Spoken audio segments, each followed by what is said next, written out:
Yeah. Can you hear me, lady? Can you hear me? Locker man. Is that my guy? Is that my locker mate? Is that Terence Garvin, the former Pittsburgh Steeler, the West Virginia Mountaineer? That's the guy we on the phone with right now. My dog. We here. Okay.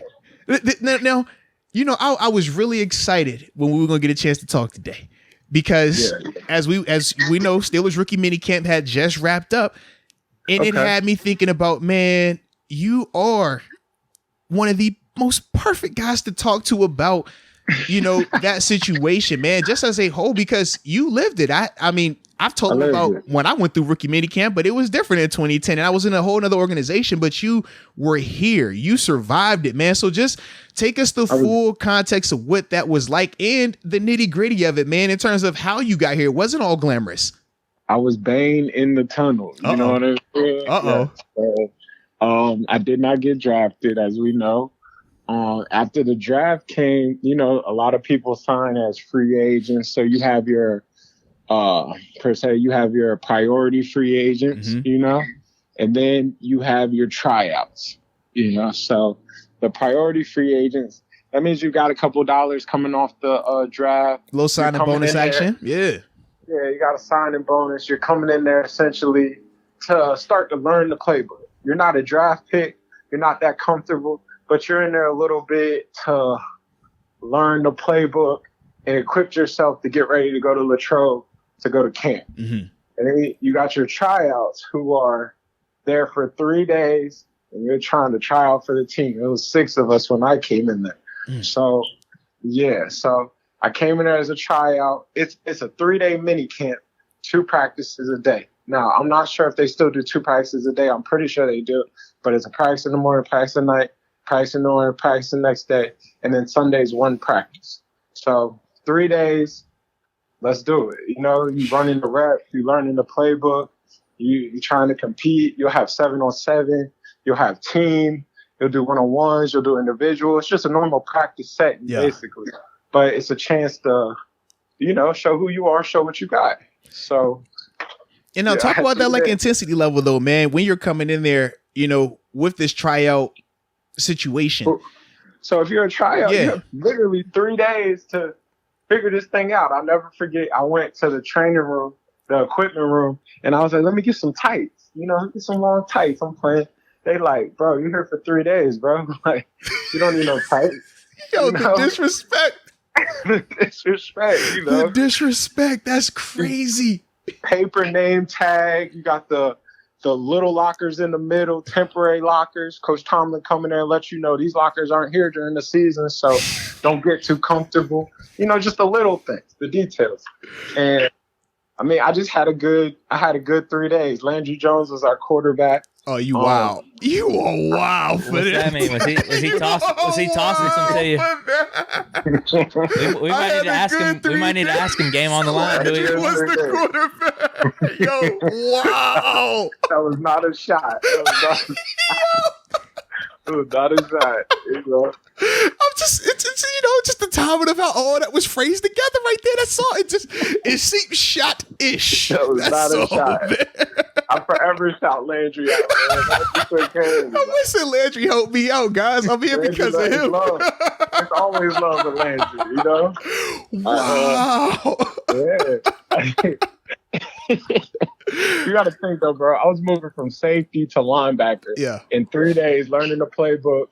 But I'm like, I got 3 days, bro. I'm giving it everything. I'm jumping it. If you look at it, I'm jumping it. That was my mentality.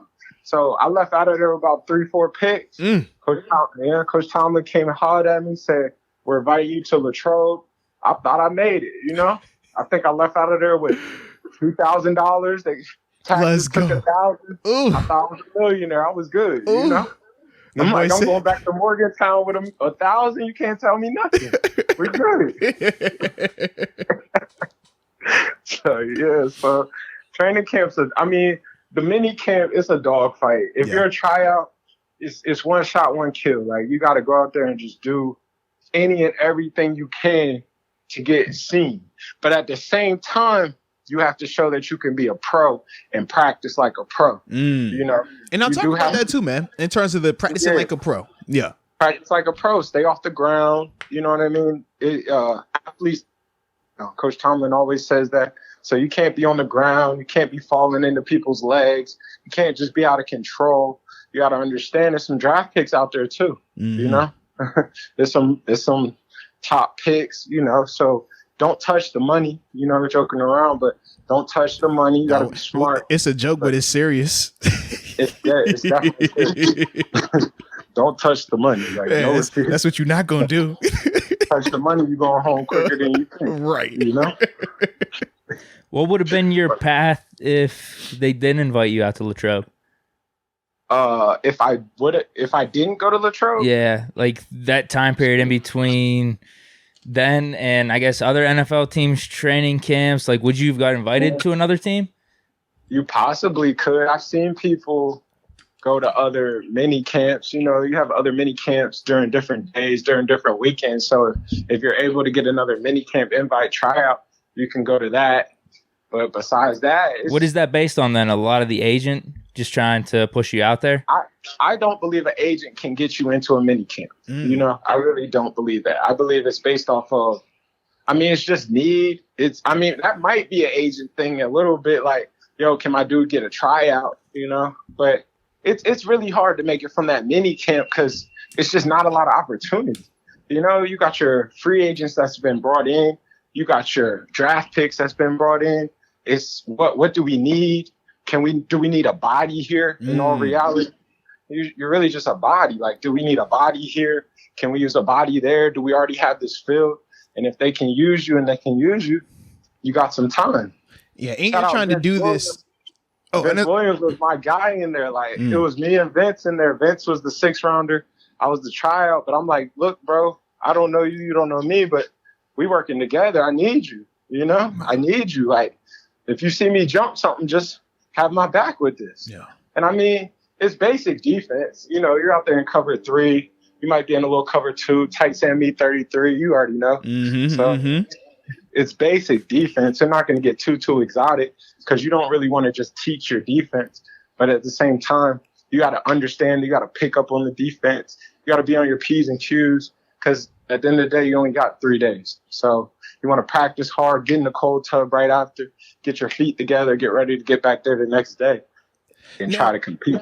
When I was also going to say this, man, just talk about how difficult that could be at times, too, when you're doing this without pads, because that's the other element here. We don't get a chance to see the full, physicality as well, man.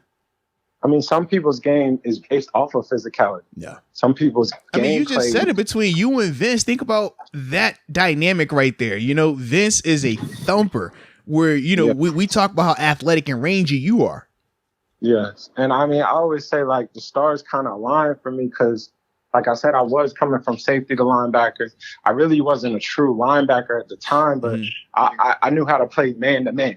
Yeah, you're today's linebacker. That's the problem. You just came at the wrong time. I was a few minutes before my time. I was just a few minutes before came at the wrong time, bro. That's it. I could really cover your tight ends. I was playing really well in man-to-man. They give me 55. You already know, bro. They put me in a man-to-man situation. I was very comfortable. They were putting me in just different cover 2s. I knew how to cheat these defenses and jump something. So it's a fortunate situation because honestly, I got to play 7-on-7 ball. I got to play, without pads at the time, and that catered to my game. Gotcha. Now, some people, I always say it's tough for a D lineman to really shine at a tryout because you're not really doing one-on-ones. You might do them, but we don't have pads on, so it's just all it's all effort. It's finesse. You got to run to the ball every play. You already know how that goes. Yo, that's a nightmare. Yo, the ball 4 yards downfield, cover it down, go get it. Like, bro, you wild. You wild. And run back because you don't have time to give up no reps. Ain't no sub. Come on now. And it ain't nobody else. I think it's just us. They used to joke with us, but they're like, we don't have nobody else. Yeah. It's just all here. So you got to take every rep. You got to keep yourself healthy, keep the feet healthy, those blisters on your feet, you got to keep yourself healthy for those 3 days, keep your legs going because, these are your 3 days. This is it. Yeah. And it's tough. I think people essentially think you've made the team when they say these mini camp tryouts and whatnot. And I always say it's unfortunate this Instagram and social media effort because people think you're on the team, but you're really there for a tryout. Like it's literally 3 days. It's tough because after them 3 days, if they don't see something they like or they're comfortable at that position or you haven't caught their attention, you're out of there. Like that's it. It's to the next spot, you know. And you just gotta wait, keep working out, keep the faith, see what happens. Yeah. Man, that's crazy. That's crazy. But see, that's why I like it right there, man. Because I was going to say, I know you could give us that in depth. I knew you was going to be able to peel back that layer in the egg, man. Shout out to you for that, man. But I'm glad, man, when you think about your journey, bro, for you to have survived that and then put together the career that you did for as long as you did, man, that's a heck of a job by you, man. Big time salute, man. So look, I'm truly thankful. You know, I always say I make the job. I sent a little tweet out there this weekend. I would have never left Pittsburgh knowing what I know. But it's kind of like, it's nothing like Pittsburgh salute. Like I always say, like the program is different. It's nothing like being a Steeler. Like it's love, it's truly, it's family. I've been different places. TG. TG. Now, TG. T, come on now, baby. I remember the way you used to look at them. It was a team out west. Boy, I thought you would have thought it was an IG model the way you was looking out there, bro. Come on now. I used to love them boys. Hey, I did. You know how many times I would hear you tell me about the Legion? Ooh, oh my God! He said I would have never left. I just can't believe this is what you just said. I'm putting it on wax. Wow! But I had built equity there. You gotta understand, like I built equity there. Oh my gosh! I hear the growth in your language. I hear the growth. Come on, like a home. I had put some equity in there. Oh man! You know?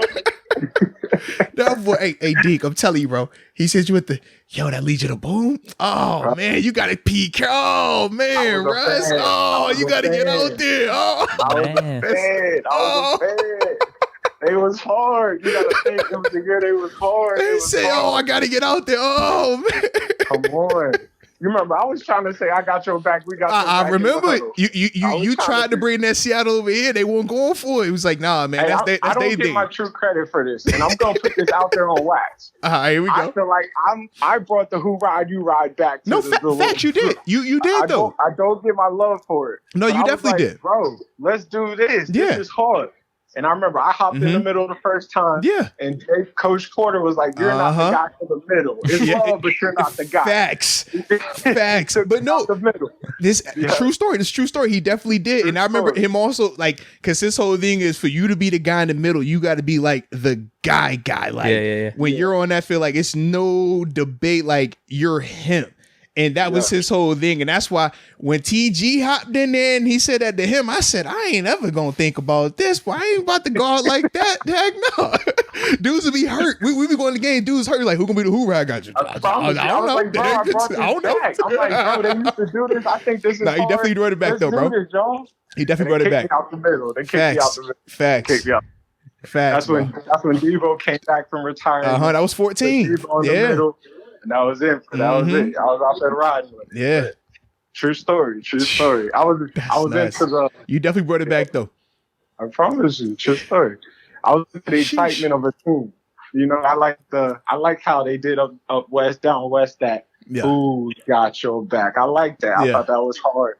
So it's like I was trying to bring something like that down here, you know? And it still goes. They still I'm about to say, I'm glad you got the Who Ride back because, man, I love Who Ride. I just knew I was never going to be a middle of the Who Ride guy. I just knew I was. I wasn't a middle Who Ride guy. It's cool. I'm in the band. I'm just the bass player. You know what I'm saying? It's cool. Cool. Shazier took over. Shazier was swagging it for a minute. Oh, yeah. He was going off. He was going off. Yeah. So I think TJ does it now? Yeah, it's TJ now. So, he got to do it. Yeah, absolutely. That's his until he leaves. That's his.